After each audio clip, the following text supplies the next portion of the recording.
বলে আশা করি ভালো আছেন। আমরা একটা নতুন ভিডিও নিয়ে আপনাদের সামনে উপস্থিত হলাম। আমরা আজকে আছি ফুলতলা উপজেলার গাড়াখোলা গ্রামে এবং এখানে আমরা আমাদের আহ, আকরাম গাজী, আমাদের গাজী নার্সারি স্বত্বাধিকারী আকরাম ভাইকে নিয়ে আমরা আজকের আমাদের ভিডিও আপনাদের সামনে পরিচয় তুলে ধরতে চাই। এখানে আপনারা অনেকেই জানেন, সারা বাংলাদেশের মধ্যে ফুলতলা উপজেলা নার্সারি অধ্যুষিত একটি অঞ্চল। এই অঞ্চলে প্রচুর পরিমাণে বাংলাদেশের প্রায় অর্ধেকেরও বেশি চারা গাছের সরবরাহ এই ফুলতলা উপজেলা থেকে হয়ে থাকে এবং এই অঞ্চলের প্রতিটি গ্রামের প্রতিটি বাড়ি এক একটা নার্সারি। তো এই নার্সারি অধ্যুষিত এই অঞ্চলের ভিতরে সব থেকে অগ্রণী ভূমিকা গুটি কয়েক নার্সারি যারা সারা বাংলাদেশেই তাদের অবদান এবং গুরুত্বপূর্ণ উপস্থিতি জানান দিয়ে থাকেন। তার ভিতরে আমাদের আকরাম গাজী, তিনি ফুলতলা উপজেলার মডেল কৃষক। পাশাপাশি উনার আরো বহুবিধ কিছু পরিচয় আছে।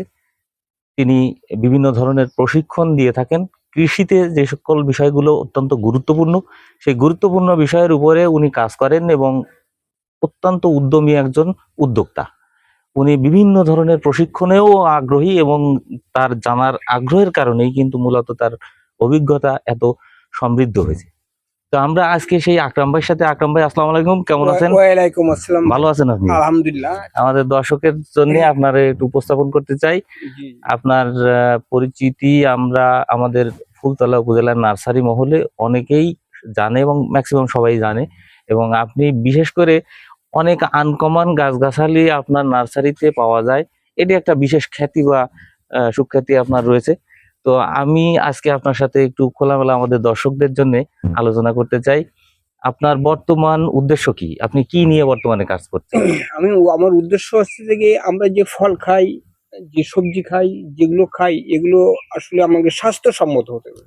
আমার উপকার হবে, আমার এলাকার লোকের, মানুষের যাতে উপকার হয়, আমি সেই আলোকে কাজ করতে চাই। আমরা যখন ফল চাষ করি বা বিভিন্ন সবজি চাষ করি, তখন রাসায়নিক সারের একটা সমস্যা আমাদের দেখা দেয়। রাসায়নিক সার মাটির যেমন ক্ষতি করে, তেমন বিভিন্ন গাছের ক্ষতি করে এবং প্রচুর টাকা দাম দিয়ে কিনতে হয়। সরকার যেহেতু ভর্তুকি দেয়, তারপরেও কিন্তু আমাদের হয় না। কিন্তু আমাদের দেশি বর্তমান যে জৈব সারগুলো পাওয়া যাচ্ছে, আপনার ভার্মি কম্পোস্ট, এটা আল্লাহ সিস্টেম করে দিছে। এতে অন্তত 10টা খাদ্য উপাদান থাকে, মানে গাছের জন্য। নাইট্রোজেন, হ্যাঁ, nitrogen, phosphate, potassium, almond, boron, iron, অনেকগুলো উপাদান এই আল্লাহ এই কেসের মাধ্যমে দিয়ে গেছে। এর থেকে পাইছি ভার্মি কম্পোস্ট। আর একটা পাইছি হচ্ছে যে আপনার কাঁচামাল, যেহেতু আমরা গোবর ব্যবহার করি, অন্য শাক, মানে শাক সবজি অথবা লতা পাতা, কচুরি পানা, কলা গাছ, এইগুলো দিয়ে যে সারটা আমরা বর্তমান তৈরি করতেছি, এটা হচ্ছে ট্রাইকোডার্মা। অত্যন্ত উপকারী জৈব সার এটা। আপনার আমাদের গাছের যত পচন আসে, যেমন ধানে পচন আসে, আপনার ব্লাস্ট, আমাদের অন্য অন্য গাছও গ্রাম পচন চলে আসে, শিকড় পচা, এবং শিকড় বর্ধন করার জন্য এই ট্রাইকোডার্মা অত্যন্ত উপকারী। আমি 19 সালে আপনার বগুড়া পল্লী উন্নয়ন একাডেমিতে ট্রেনিং নিয়ে আসি, তারপরে আস্তে আস্তে শুরু করি। এখন কিছুটা বাণিজ্যিক ভিত্তি করছি, যেহেতু এর চাহিদা মেলা এবং অত্যন্ত উপকার, যেহেতু আমি নিজে ব্যবহার করে উপকার পাচ্ছি। তো আমরা এই আলোটা মানুষের মাঝে ছড়াই দিলে মানুষের উপকার হবে। অবশ্যই আমরাও তাই চাই। আমরা আপনার এই ট্রাইকোডার্মার উপর একটা সম্পূর্ণ প্রতিবেদন করব। তো আমি আসলে আপনাদেরকে জানতে চাচ্ছিলাম যে আপনার তো আসলে প্রচন্ড উদ্যমী, আপনি একজন লোক, আপনি বিভিন্ন বিষয়ে উদ্যোগ নিয়ে এবং সফল হয়েছেন। আপনার দীর্ঘদিনের খেজুরের সৌদির খেজুর গাছের একটা দীর্ঘদিনের একটা প্রজেক্ট এবং সফলতা ছিল। তার পরবর্তীতে আমরা দেখেছি আপনার ড্রাগনের উপর আপনার অনেক বড় একটা সফলতা এবং আপনার অনেক বড় ড্রাগন বাগান, এবং আপনি অত্যন্ত উৎকৃষ্ট মানের জাতের চারা উৎপাদন করে থাকেন ড্রাগনের, এটা আপনার একটা সুখ্যাতি আছে।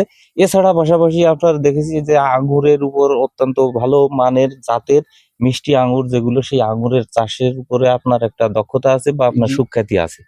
তো আপনি এখন এই গাছগাছালির বা বিভিন্ন ধরনের আনকমন বিদেশি যে গাছগাছালির আপনার বৈশিষ্ট্য, যে আকরাম ভাই মানে হচ্ছে আনকমন এবং বিদেশি, দেশি বিদেশি রেয়ার প্রজাতির যে গাছগাছালির চারাগুলো কোথাও পাওয়া যায় না, আকরাম ভাইয়ের কাছে সেটা পাওয়া যায়। আমরা এরকম একটা আস্থার সাথে আপনাদের আপনার কাছে নির্ভর করে থাকি। তো সেই জায়গা থেকে নতুন আপনার এই যে সংযোজন, আহ, আপনি দীর্ঘদিন ধরে ভার্মি কম্পোস্টেও আপনার ফুলতলার ভিতরে আপনি ভার্মি কম্পোস্টে যথেষ্ট প্রতিষ্ঠিত একজন উদ্যোক্তা। পাশাপাশি আপনি আমার জানা মতে ট্রাইকোডার্মার মনে হয় এই ফুলতলায় সর্বপ্রথম প্রজেক্ট আপনি স্থাপন করেছেন। আমরা সেই ট্রাইকোডার্মার প্রজেক্টের সামনেই আছি। তো আপনি এইভাবে ধাপে ধাপে এই উদ্ভিদের চাষবাসের গোড়ায় মানে মূলে আপনার মাথায় কেন আসলো যে আমার মূলে যাওয়ার, মানে গাছগাছালি বা বিভিন্ন আনকমন এই চারা উৎপাদন বিক্রির থেকে আপনি ট্রান্সফার হয়ে এই ট্রাইকোডার্মা ভার্মিকম্পোস্টের দিকে কেন ঝুঁকলেন? ধন্যবাদ আপনাকে। দর্শকদের ভাইদের উদ্দেশ্য করে বলি, যেহেতু আমরা খাদ্য খাই হচ্ছে থেকে আমাদের শরীরের পুষ্টি শক্তি যোগানোর জন্য। তাই সে খাদ্যগুলো কোত্থেকে আসে? বিভিন্ন ফল থেকে, বিভিন্ন সবজির থেকে, ধানের থেকে যে আমাদের খাদ্যগুলো আসে, সেই খাদ্য যখন তৈরি করতে গেছি বা একটা ফল গাছ লাগাই, তখন বিভিন্ন রোগ, বিভিন্ন সমস্যা, তার স্বাস্থ্য ভালো থাকে না। তাই কি করতে হবে? এখানে সার প্রয়োগ তার মানে করতে হবে। নিরাপদ খাবার উৎপাদনের জন্যই আপনি হ্যাঁ, মূলত মানব নিরাপদ দেহের জন্য নিরাপদ খাদ্য উৎপাদন করার জন্যই শুধু আমার এইটা। এই এবং যেহেতু প্রযুক্তিতে আমরা আসা। কিছু ভুল সিদ্ধান্তের আগে ছিলাম, যে জৈব বাদ দিয়ে শুধু রাসায়নিক দিলে তাতে কাজ করে না, জৈব উপাদান থাকতেই হবে। তাহলে আমার মেন আসতে হবে জৈব। এই জন্য আমি এই জৈব উপাদানে বা সার তৈরিতে আমি বেশি আগ্রহ। তার মানে যেহেতু আপনার মূল মেসেজটা যেহেতু বিদেশ থেকে যে আমরা কোটি কোটি টাকা সার আইনে আমাদের মাটিকে নষ্ট করতেছি, আমরা আজকে সচেতন কৃষক হয়ে কিভাবে এটা করতে পারি? সরকার 80 টাকা দিয়ে সার কিনে আমাদের কাছে 40 টাকা বিক্রি করতেছে বা 30 টাকা বিক্রি করে ভর্তুকি দিচ্ছে। কেন আমাকে দিচ্ছে? টাকাগুলো তো আমাদের থেকে যাচ্ছে। তাহলে আমরা আজকের এই গোবরটাকে নষ্ট করে ফেলতেছি।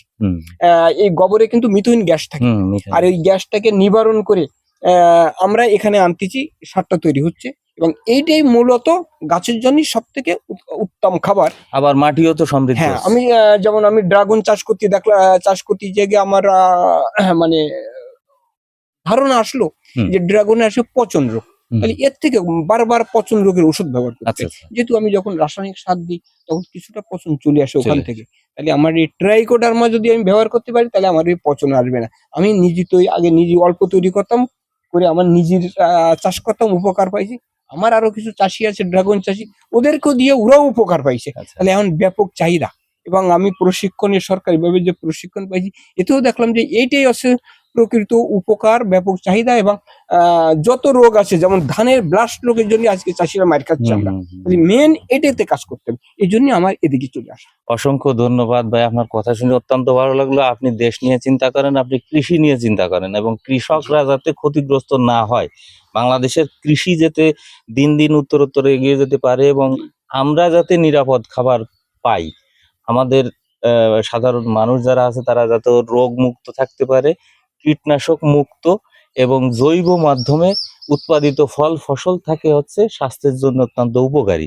এই সকল বিষয়গুলো মাথায় রেখেই আপনার এই যে চিন্তা ভাবনা, এই চিন্তা ভাবনারে আমরা স্যালুট জানাই, স্বাগত জানাই। আপনার শুভকামনা, আপনার দীর্ঘায়ু এবং মঙ্গল কামনা করি। আমাদের দর্শক যারা এতক্ষণ এই ভিডিও দেখলেন, একটু লম্বা হয়ে গেল, আসলে দুঃখিত। তারপরেও আসলে আকরাম ভাইয়ের যে উদ্দেশ্য সেটি প্রকাশ করার জন্যই আমার এই ভিডিও করা। আপনারা অবশ্যই এই আকরাম ভাইয়ের সাথে যোগাযোগ করবেন। আমরা আমাদের এই মোবাইল নাম্বার, আকরাম ভাই আমাদের দর্শকদের জন্য আপনার মোবাইল নাম্বারটা একটু বলে দেন। 01950771700। তো এইখানে ফুলতলা উপজেলার ভিতরে আকরাম ভাই ম্যাক্সিমাম ঠিকানা জানতে চাইলে আপনারা পেয়ে যাবেন। তারপরেও আমরা বলি, ফুলতলা বাজার থেকে গাড়াখোলা মাছ বাজারে এসে আপনার ভিতরের একটা রাস্তা আছে গ্রামের ভিতর, সেই রাস্তা দিয়ে এগোতে হবে এবং ওখানে জিজ্ঞেস করলে আপনারা পেয়ে যাবেন লোকেশন। মোবাইল নাম্বার তো থাকলো। আকরাম ভাই অত্যন্ত বন্ধুবৎসল একজন লোক এবং উদ্যমী লোক, উনি অত্যন্ত মিশুক প্রকৃতির লোক। আপনারা যে কোনো প্রকার কৃষির সমস্যার কারণে আপনার যদি আকরাম ভাইয়ের কাছে প্রশ্ন করেন, জানতে চান, আমি দর্শক ভাইদের জন্য আর সামান্য একটু কথা বলবো। যেহেতু প্রত্যেকের বাড়ি কিন্তু গরু আছে, আর এই গোবরগুলো নষ্ট না করে বেকার যারা আছে তারা আপনারা এদিকে চলে আসেন, আমি আপনাকে সার্বিক সহযোগিতা করব এবং বড় বড় কিছু কোম্পানির কৌশলী হিসেবে কিন্তু আমি কাজ করে দিচ্ছি। হুম। এই জৈব সারকে তৈরি করে হ্যাঁ, দিচ্ছি, হ্যাঁ। তারা লাভবান। 1 কেজি জৈব সার তৈরি করতে গোবর যদি কিনেও করি 3 থেকে 4 টাকা খরচ হয়, অথচ বিক্রি করতেছি আজকের 12 টাকা করে। তাহলে এটা হবে এবং এর জন্য বাড়তি ব্যয়, কারেন্ট, ঘর টর কোনো কিছু লাগবে না। অল্প জায়গার মধ্যে অল্প খরচে সবাই করতে পারবো। অত্যন্ত গুরুত্বপূর্ণ একটা কথা আকরাম ভাই, যেটা আমি মিস করেছি আসলে। অত্যন্ত অসংখ্য ধন্যবাদ আপনারে। আকরাম ভাইয়ের আর একটা পরিচয় আছে। আকরাম ভাই কিন্তু হর্টিকালচার দৌলতপুরের আপনার প্রশিক্ষণের প্রশিক্ষক হিসেবে মাঝে মাঝে উনি সম্পৃক্ত থাকেন। আর কৃষি গবেষণার বিভিন্ন প্রজেক্টের সাথে কিন্তু উনি সম্পৃক্ত আছেন। এবং আপনার ভার্মি কম্পোস্ট এবং ট্রাইকোডার্মায় যদি আপনারা কেউ উদ্যোগী হতে চান, উদ্যোক্তা হতে চান, আপনারা নতুন অবস্থায় আপনাদের অভিজ্ঞতার প্রয়োজনে আপনারা আকরাম ভাইয়ের সাথে যোগাযোগ করবেন। আকরাম ভাই আপনাদের সার্বিক সহযোগিতা করবে এবং আকরাম ভাই অনেক দিনের একজন অভিজ্ঞ প্র্যাকটিক্যাল চাষি। অনেক ডিগ্রিধারী অনেক অফিসাররা আছে, তারা কিন্তু আসলে থিওরিক্যাল অনেক বিষয়গুলো জানে, কিন্তু আসলে আকরাম ভাই প্র্যাকটিক্যাল বিষয়ে হাতে কলমে দীর্ঘদিনের তার অভিজ্ঞতা। এই কারণে আপনারা অবশ্যই আকরাম ভাইয়ের পরামর্শ নেবেন, আকরাম ভাইয়ের নার্সারি পরিদর্শন করবেন এবং আপনাদের সুবিধা অসুবিধা সকল বিষয়ে আকরাম ভাইয়ের সাথে যোগাযোগ রেখে আপনারা এগিয়ে যাবেন, এই আশায়। এতক্ষণ যারা আপনাদের ভিডিও দেখলেন সকলকে অসংখ্য ধন্যবাদ জানিয়ে শেষ করছি। খোদা হাফেজ। সকলে ভালো থাকবেন, সুস্থ থাকবেন। ধন্যবাদ। ধন্যবাদ।